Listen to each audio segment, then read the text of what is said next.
नमस्कार विद्यार्थी मित्रांनो, आज आपण वास्तव संख्या या प्रकरणातील सराव सारणी 2.3 सोडवणार आहोत। हे सराव सारणी 2.3 करणी या घटकावर आधारित आहे। त्यासाठी आपल्याला करणी म्हणजे काय ते समजून घ्यावं लागेल। तर करणी म्हणजे काय, तर आपल्याला ये ही कोणतीही एक धनपरिमेय संख्या दिली असेल आणि तिचे n वे मूळ बरोबर x ही अपरिमेय संख्या दिली असेल तर याला आपण करणी असे म्हणतो। परत एकदा ऐका, ये ही कोणतीही धनपरिमेय संख्या असेल आणि तिचे n वे मूळ बरोबर x ही अपरिमेय संख्या असेल तर याला आपण करणी असे म्हणतो किंवा अपरिमेय मूळ संख्या असे म्हणतो। मग याच्यामध्ये कोणत्या कोणत्या संकल्पनांचा आपल्याला विचार करायचा आहे, तर या चिन्हाला करणी चिन्ह असे म्हणतात आणि या चिन्हाच्या मध्ये या ठिकाणी जी n ची संख्या दाखवली जाते किंवा जो n ने घटक दाखवला जातो त्याला म्हणतात करणीची कोटी। म्हणजे या ठिकाणी जे मूळ आपल्याला काढायचे आहे ती दाखवलेली संख्या म्हणजेच करणीची कोटी असते आणि याला करणी असे म्हणतात। मग या संकल्पनावर या घटकावर आधारितच आपला सराव सारणी 2.3 आहे। तर पुढील प्रश्न सोडवतेवेळी ज्या ज्या संकल्पना येतील किंवा ज्या समस्या येतील ते आपण प्रश्न सोडवतेवेळी व्यवस्थितपणे समजून घेऊया। तर यामधील आपल्याला पहिला प्रश्न दिलेला आहे, पुढील करणींच्या कोटी सांगा। खूप सोपा प्रश्न आहे हा। पहिला दिलेला आपल्याला घनमुळात 7। मग कोटी म्हणजे काय, तर जितके मूळ आपल्याला काढायचे ती संख्या म्हणजेच त्या करणींची कोटी असते। मग इथं आपल्याला कितवे मूळ काढायचं आहे, तिसरे मूळ, म्हणून याची कोटी किती असेल 3। जितके मूळ आपल्याला काढायचे आहे ती संख्या म्हणजेच त्याची कोटी असते। मग आपल्याला तिसरे मूळ काढायचे म्हणजे घनमूळ, म्हणून याची कोटी 3।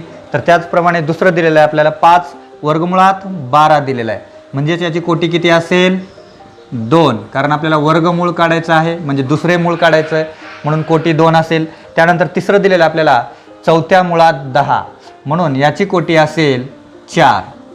कोटी 4, या ठिकाणी दिलेली संख्या किती आहे 4 आहे म्हणून याची कोटी येईल 4। त्यानंतर चौथं गणित दिलं आपल्याला वर्गमुळात 39, म्हणजे या करणीचे आपल्याला कितवे मूळ काढायचं आहे, दुसरे मूळ काढायचं आहे म्हणून याची कोटी असेल 2। त्यानंतर पाचवे गणित दिलेलं आपल्याला घनमुळात 18, मग या करणीचे आपल्याला तिसरे मूळ काढायचं आहे म्हणून याची कोटी असेल 3। म्हणजे दिलेल्या करणीचे जितके मूळ आपल्याला काढायचे आहे त्या मुळाची संख्या म्हणजेच कोटी असेल। यामध्ये पुढील मुख्य दुसरा प्रश्न आहे, पुढीलपैकी कोणत्या संख्या करणी आहेत हे सांगा म्हटलेलं आहे। तर करणी आहेत हे कसं ओळखतो आपण, तर दिलेल्या संख्येचे दिलेले मूळ निघत असेल तर ती करणी नसते आणि दिलेल्या संख्येचे दिलेले मूळ निघत नसेल तर ती करणी असते। मग आता आपल्याला दिलेली संख्या आहे घनमुळात 51, मग 51चे आपल्याला घनमूळ निघेल का, त्याचे मूळ अवयव आपल्याला पाडावे लागतील आणि 3 समान अवयवांच्या जर जोड्या येत असतील तर तिचे घनमूळ निघते म्हणजे तिसरे मूळ निघते। पण 51चे 3 अवयव समान पडत नाहीत म्हणून ही करणी असेल म्हणजेच अपरिमेय मूळ संख्या असेल। तर आता आपण या 51चे अवयव पाडून पाहूया की 3 समान अवयव मिळतात का ते। मग सुरुवातीला आपण 51चे अवयव पाडले तर 17 ने भाग जाईल मूळ संख्या, 17 त्रिक 51, 3 एक 3। मग 51चे 17 आणि 3 हे दोन वेगवेगळे अवयव आहेत, 3 समान अवयव निघत नाहीत। 3 का, तर आपल्याला घनमूळ काढायचं म्हणजे 3 वेळेस आपल्याला समान अवयवांचा गुणा करायला पाहिजे। मग इथे दोन्ही वेगवेगळे अवयव मिळत आहेत त्यामुळे घनमुळात 51 ही करणी आहे। म्हणून येथे 51चे घनमूळ निघत नाही म्हणून घनमुळात 51 ही करणी आहे।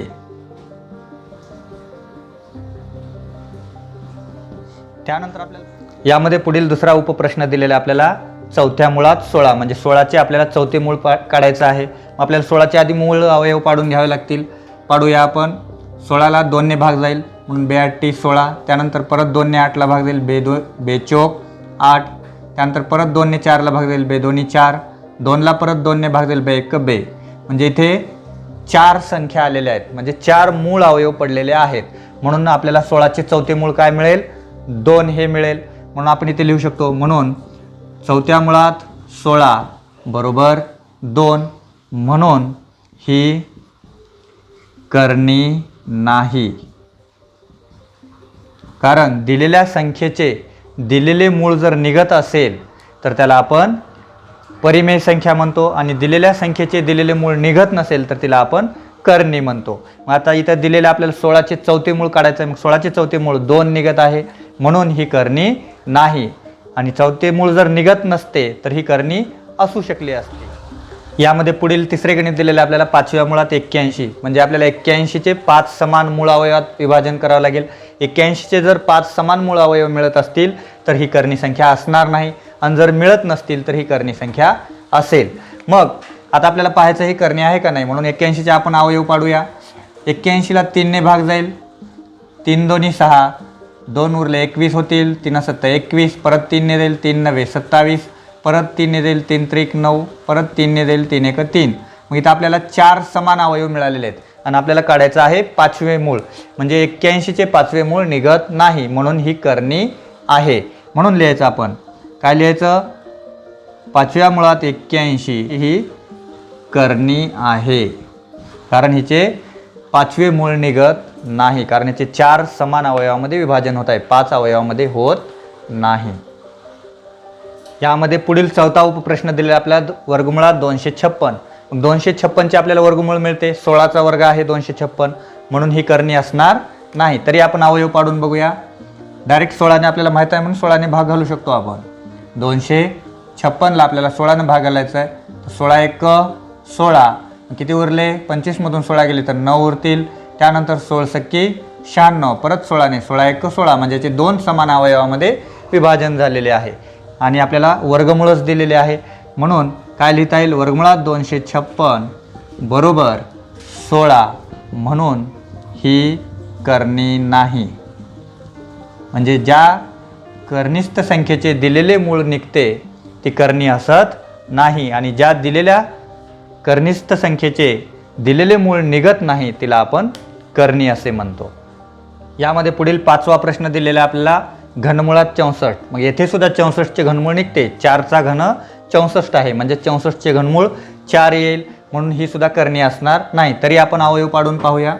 64ला 4ने भाग घालूया, 4 1 4, 2 उरले 24 होतील, 4 सक 24, परत 16ला 4ने भाग, 4 चौक 16, नंतर 4ला 4ने भाग, 4 1 4, म्हणजे आपल्याला मूळ अवयवांच्या 3 जोड्या मिळालेल्या आहेत. म्हणजे घनमूळ असल्यामुळे 3 जोड्याच आपल्याला समान असाव्या लागतात, मग 3 आपल्याला अवयव मिळालेले आहेत, म्हणून घनमुळात 64 बरोबर 4 येईल, म्हणून ही कर्णी नाही. तर दिलेल्या संख्येचे जर आपल्याला मूळ निघत असेल तर ती कर्णी असत नाही, आणि दिलेल्या संख्येचे दिलेले मूळ निघत नसेल तर ती कर्णी असते. पुढील दिलेला 6वा उपप्रश्न आहे आपल्याला वर्गमुळात 22/7. इथं 22चे 2 मूळ अवयव निघत नाहीत, तसेच 7चेही 2 मूळ अवयव निघत नाहीत, म्हणून वर्गमुळात 22/7 ही कर्णी असेल. आपण डायरेक्ट लिहू शकतो ही कर्णी आहे. तर पुढील मुख्य तिसरा प्रश्न आहे आपला, पुढीलपैकी कोणत्या कर्णींच्या जोड्या सजातीय व कोणत्या कर्णींच्या जोड्या विजातीय आहेत ते आपल्याला ओळखायचं आहे. यामध्ये आपल्याला पहिला प्रश्न दिलेला आहे वर्गमुळात 52, 5 वर्गमुळात 13. मग कर्णींच्या जोड्या या सजातीय आणि विजातीय आपण कसे ओळखतो, जर दिलेल्या कर्णींची कोटी समान असेल आणि कर्निस्थ संख्या समान असतील तर त्याला आपण सजातीय म्हणतो. मग आता आपल्याला इथं पहिली संख्या दिली आहे वर्गमुळात 52, मग हिची आपण आधी सुरुवातीला फोड करून घेऊया. वर्गमुळात 52ची फोड कशी येईल, 13 चौक 52, म्हणजे 13 गुणिले 4, कॉमा हे जशास तसं 5 वर्गमुळात 13. मग 4चे वर्गमूळ बाहेर निघेल 2, म्हणून 2 वर्गमुळात 13 होईल, कॉमा 5 वर्गमुळात 13 दुसरी संख्या. मग इथे दोघांची कोटी समान आहे, म्हणजे दुसरेच मूळ काढायचं आहे वर्गमूळ आपल्याला, तसेच कर्निस्थ संख्या सुद्धा समान आहे, म्हणून या काय असतील, सजातीय असतील. म्हणून लिहायचं येथे कोटी समान असून कर्निस्थ संख्याही समान आहे, म्हणून या सजातीय आहेत. म्हणून या कर्णींच्या जोड्या सजातीय आहेत, कारण यांची कोटी 2 आहे आणि कर्निस्थ संख्या वर्गमुळात 13 वर्गमुळात 13 ही सुद्धा समान आहे, म्हणून या दोन्ही कर्णींच्या जोड्या सजातीय असतील. यामध्ये पुढील दुसरा प्रश्न दिलेला आहे आपल्याला वर्गमुळात 68, 5 वर्गमुळात 3. मग आपण 68ची फोड करून घेऊया. तर वर्गमुळात 68ची फोड करायची म्हटल्यानंतर आपल्याला किती येईल, मग वर्गमुळात 68 म्हणजे 17ने भाग जाईल याला, 17 1 17, 17 2 34, 17 3 51, 17 चौक 68, म्हणजे 17 गुणिले 4, कॉमा 5 वर्गमुळात 3 जशास तसं राहील. मग आपल्याला 4चे वर्गमूळ 2 बाहेर निघेल, 2 वर्गमुळात 17, कॉमा 5 वर्गमुळात 3, म्हणजे इथे कर्निस्थ संख्या वेगवेगळ्या आहेत, त्यांची कोटी जरी समान असली तरी कर्निस्थ संख्या वेगवेगळ्या असल्यामुळे या विजातीय आहेत. म्हणून लिहायचं इथे, येथे कर्निष्ठ संख्या समान नाहीत, म्हणून या विजातीय आहेत. कारण आपल्याला सजातीय असण्यासाठी त्यांची कोटी समान असावी लागते, तसेच त्यांची कर्निष्ठ संख्या ही समान असावी लागते. तर इथे कर्निष्ठ संख्या 17 आणि 3 आहेत आणि कोटी मात्र समान आहे. दोघांचे वर्गमूळ म्हणजे 2 आहे कोटी, परंतु कर्निष्ठ संख्या एकीकडे 17 आहे आणि एकीकडे 3 आहे, त्यामुळे या विजातीय जोड्या असतील. पुढील तिसरा प्रश्न दिलेला आपल्याला 4 वर्गमुळात 18, 7 वर्गमुळात 2. मग आपण 18ची फोड करून घेऊया. मग 4 वर्गमुळात 18ची फोड 9ने करू आपण. 9 गुणिले 2 म्हणजे 9 दुनी 18, 7 वर्गमुळात 2. मग 9चे 3 वर्गमूळ बाहेर निघेल, म्हणून 4 गुणिले 3, 9साठी 3 बाहेर आले. वर्गमुळात 2 जशास तसं, 7 वर्गमुळात 2. चारित्रिक 12, 12 वर्गमुळात 2, 7 वर्गमुळात 2. मग येथे दोघांची कोटी 2 आहे म्हणजे समान आहे, तसेच कर्निष्ठ संख्या ही दोन्हीकडे 2, 2 म्हणजे समानच आहे. म्हणून येथे लिहायचं, येथे कर्निष्ठ संख्या व त्यांची कोटी समान आहे, म्हणून या सजातीय असतील, म्हणून या कर्णींची जोडी सजातीय आहे. यामध्ये पुढील आपल्याला चौथा प्रश्न दिलेला आहे. 19 वर्गमुळात 12, 6 वर्गमुळात 3. मग आपल्याला 12ची सुरुवातीला फोड करून घ्यावी लागेल. 19 वर्गमुळात 12ला आपण 4ने भागालूया. 4 गुणिले 3 म्हणजे चारित्रिक 12, 6 वर्गमुळात 3. तर 4चे वर्गमूळ म्हणजे 2 बाहेर निघेल, म्हणून 19 गुणिले 2 वर्गमुळात 3, 6 वर्गमुळात 3. मग 19 दोन्ही 38 वर्गमुळात 3, 6 वर्गमुळात 3. मग येथेही यांची कोटी 2 ही समान आहे, तसेच कर्निष्ठ संख्या 3, 3 ही सुद्धा समान आहेत, म्हणून या दोन्ही कर्णींची जोडी कशी असेल? सजातीय असेल. म्हणून लिहायचं, येथे कोटी समान असून कर्निष्ठ संख्याही समान आहेत, म्हणून या कर्णींची जोडी सजातीय आहे.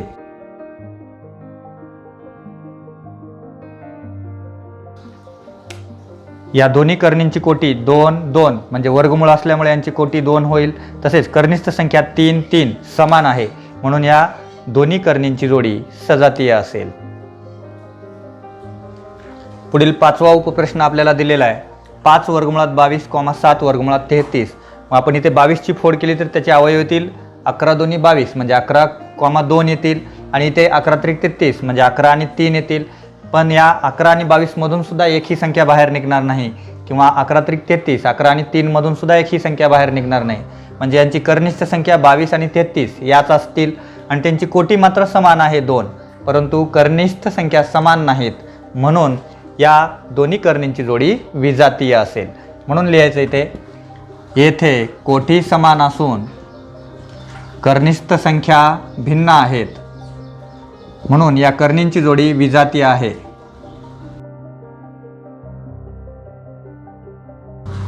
येथे कोटी जरी समान असली तरी कर्निष्ठ संख्या भिन्न आहेत, म्हणून यांची जोडी विजातीय असेल. पुढील 6वा प्रश्न आपल्याला दिलेला आहे. 5 वर्गमुळात 5, वर्गमुळात 75. तर येथे आपल्याला 75ची फोड करावी लागेल. मग 25ने आपण फोड करूया. तर सुरुवातीला 5 वर्गमुळात 5 जशास तसं, त्यानंतर वर्गमुळात 75ची फोड 25ने करू. 25 त्रिक 75. मग 25साठी 5 बाहेर येईल, म्हणून 5 वर्गमुळात 5, 25चे 5 बाहेर आले तर वर्गमुळात 3 राहील. मग इथे कोटी समान आहे, दोघांची 2 आहे कोटी, वर्गमूळ असल्यामुळे 2 कोटी होईल. पण कर्निष्ठ संख्या मात्र 5 आणि 3 या भिन्न आहेत, म्हणून ह्या विजातीय जोडी असेल. म्हणून येथे कोटी समान असून कर्निष्ठ संख्या भिन्न आहेत, म्हणून ही विजातीय जोडी आहे.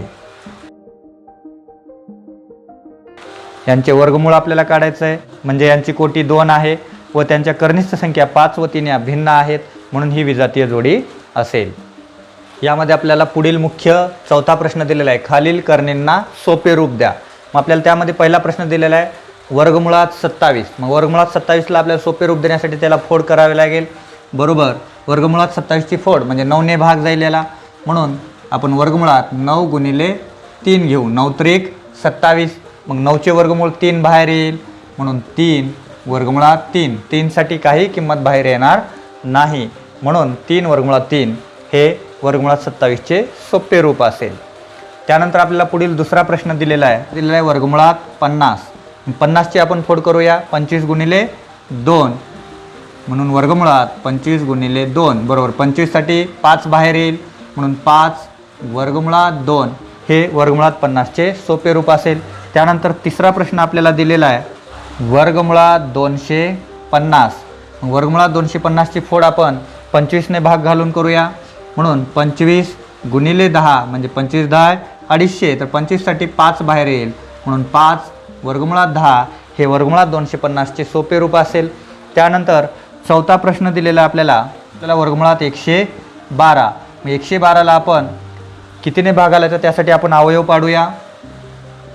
112चे अवयव पाडू आपण. बेसक्की 12 एक उरले, बेसक्की 12 परत 2ने जाईल, बेत्रिक 6 बेत्रिक 6 म्हणजेच आपल्याला 2 ही वर्गमुळाची जोडी मिळेल, म्हणजेच आपल्याला 4ने भाग घालावा लागेल. तर किती येईल मग वर्गमुळात 4 गुणिले 33 म्हणजे 33 चौक 112. 33चे काही वर्गमूळ बाहेर निघणार नाही आणि 4चे 2 हे बाहेर निघेल, म्हणून 2 वर्गमुळात 33 हे वर्गमुळात 112चे सोपे रूप असेल. त्यानंतर पाचवं दिलेलं आपल्याला वर्गमुळात 168. वर्गमुळात 168. तर याचेही आपण अवयव पाडून पाहूया की आपल्याला वर्गमुळात कोणती संख्या घ्यावी लागेल ते. त्यासाठी आपण 168चे अवयव पाडूया. 168ला 4ने भाग जाईल, 4 चौक 16 4 2 8. मग 42चे काही वर्गमूळ बाहेर निघत नाही, म्हणून 4 गुणिले 42 येईल. वर्गमुळात 4 गुणिले 42. तर 4साठी आपण 2 बाहेर काढूया, बरोबर 2 वर्गमुळात 42 म्हणजेच 168चे म्हणजेच वर्गमुळात 168चे 2 वर्गमुळात 42 हे सोपे रूप असेल. अशा प्रकारे सोप्या पद्धतीने आपला हा चौथा प्रश्न इथे संपलेला आहे. यामध्ये आपल्याला पुढील मुख्य पाचवा प्रश्न दिलेला आहे खालील संख्यामधील लहान मोठेपणा ठरवा. मग लहान मोठेपणा ठरवत असताना आपल्याला दिलेल्या संख्यांच्या कर्निस्थ संख्या जर समान असतील तर उत्तर काढणे खूप सोपे जाते. म्हणजे आपण डायरेक्ट सांगू शकतो, कारण कर्निस्थ संख्या समान असेल तर आपल्याला डायरेक्ट कळते कोणती मोठी आणि कोणती लहान. आणि जर कर्निस्थ संख्या समान नसतील तर आपल्याला त्या दोन्ही संख्यांना पूर्ण कर्णीमध्ये रूपांतर करावं लागते आणि जी कर्णी आपल्याला मोठी दिसेल ती मोठी म्हणून सांगावं लागते. मग आता इथं आपल्याला कर्निस्थ संख्या भिन्न आहेत 2 आणि 3. मग कोणती मोठी असेल आणि कोणती लहान हे ठरवण्यासाठी या 7ला आपल्याला वर्गमुळात घ्यावं लागेल, तसेच 5ला वर्गमुळात घ्यावं लागेल. म्हणजेच काय करता येईल आपल्याला 7चा वर्ग किती होईल 49 म्हणजेच वर्गमुळात 49 गुणिले 2 कॉमा वर्गमुळात 5चा वर्ग 25 गुणिले 3 म्हणजे बाहेर असलेली संख्या आपण परत मध्ये घेतली तर काय होईल मग 49 दोन्ही किती येईल 98 म्हणजे वर्गमुळात 98 येईल कॉमा 25 त्रिक 75. या दोन्हीमध्ये 98 मोठी आहे म्हणून आपण येथे दाखवू शकतो की वर्गमुळात 98 ही मोठी आहे वर्गमुळात 75 पेक्षा, म्हणून 7 वर्गमुळात 2 ही मोठी आहे 5 वर्गमुळात 3 पेक्षा. या पद्धतीने आपण हे उत्तर दाखवू शकतो. यामध्ये पुढील दुसरा प्रश्न आपल्याला दिलेला आहे वर्गमुळात 247 आणि वर्गमुळात 274. इथे पूर्णपणे आपल्याला 2 कर्णी दिलेले आहेत. मग आपण डायरेक्ट सांगू शकतो 247 ही लहान संख्या आहे आणि 274 ही मोठी संख्या आहे, म्हणून काय म्हणता येईल आपल्याला वर्गमुळात 247 लहान आहे वर्गमुळात 274 पेक्षा. या चिन्हाने आपल्याला दाखवावं लागेल. पुढील तिसरा प्रश्न दिलेला आपल्याला 2 वर्गमुळात 7 कॉमा वर्गमुळात 28. मग आपण 28ची फोड करूया. 2 वर्गमुळात 7 आपण चौकट लिहूया इथे. 28ची आपण फोड करू. 4 7 28. तर 4साठी 2 बाहेर येईल म्हणून 2 वर्गमुळात 7 चौकट. तर 4साठी 2 बाहेर आले तर 2 वर्गमुळात 7. इथे दोन्ही संख्या समान आहेत म्हणून 2 वर्गमुळात 7 बरोबर वर्गमुळात 28 हे आपल्याला दाखवता येईल. पुढील चौथा प्रश्न दिलेला आपल्याला 5 वर्गमुळात 5 कॉमा 7 वर्गमुळात 2. इथे कर्निस्थ संख्या भिन्न आहेत त्यासाठी आपल्याला बाहेर दिलेल्या संख्यांना कर्णीमध्ये घ्यावं लागेल, म्हणून 5चे आपण 25 हे मध्ये घेऊया. तर वर्गमुळात 25 गुणिले 5 कॉमा 7चे आपण वर्ग करून मध्ये घेऊया. वर्गमुळात 49 गुणिले 2 मग 25 5 सव्वाशे म्हणजे 125 हे वर्गमुळात कॉमा वर्गमुळात 98. मग या दोन्हीमध्ये आपल्याला 125 संख्या मोठी दिसत आहे म्हणून वर्गमुळात 125 मोठे आहे वर्गमुळात 98पेक्षा, म्हणून 5 वर्गमुळात 5 हे मोठे आहे 7 वर्गमुळात 2पेक्षा. या पद्धतीने आपल्याला हे दाखवता येईल. यामध्ये पुढील आपल्याला 5वा प्रश्न दिलेला आहे 4 वर्गमुळात 42, 9 वर्गमुळात 2. तर आपल्याला कनिष्ठ संख्या भिन्न असल्यामुळे या बाहेरच्या संख्येला आत घ्यावं लागेल. म्हणजे 4चा वर्ग 16, म्हणून वर्गमुळात किती येईल 16 गुणिले 42, 9चा वर्ग 81 आपण आत घेऊया. 81 गुणिले 2 तर किती येईल दोघांचा गुणाकार 16 दोन्ही 32, हातच्याला 3, 16 चौक 64, 64 आणि 3 67, म्हणजे वर्गमुळात 672, वर्गमुळात 2 बे 8 16 162. या दोन्हीमध्ये 672 ही संख्या मोठी आहे, म्हणून काय म्हणता येईल आपल्याला 4 वर्गमुळात 42 ही मोठी आहे 9 वर्गमुळात 2पेक्षा. पुढील 6वा प्रश्न दिलेला आपल्याला 5 वर्गमुळात 3, 9. मग याला आपण करणीमध्ये रूपांतर करूया. 5चा वर्ग 25, म्हणून 25 गुणिले 3 हे वर्गमुळात येईल, 9चा वर्ग वर्गमुळात 81, 25 त्रिक 75, म्हणजे वर्गमुळात 75 हे लहान आहे वर्गमुळात 81पेक्षा, म्हणून 5 वर्गमुळात 3 हे लहान आहे 9पेक्षा. हे आपल्याला दाखवता येईल. पुढे 7वा प्रश्न दिलेला आपल्याला 7, 2 वर्गमुळात 5. याला आपण करणीमध्ये रूपांतर करून घेऊया. 7चा वर्ग 49, म्हणून वर्गमुळात 49, 2चा वर्ग 4, म्हणून 4 गुणिले 5 तर वर्गमुळात 49, 4 पंचे 20, म्हणजे वर्गमुळात 20. तर 49 मोठा आहे, म्हणून 7 हे मोठा असेल 2 वर्गमुळात 5पेक्षा. हे आपल्याला दाखवता येईल. अशा प्रकारे आपला 5वा प्रश्न संपलेला आहे.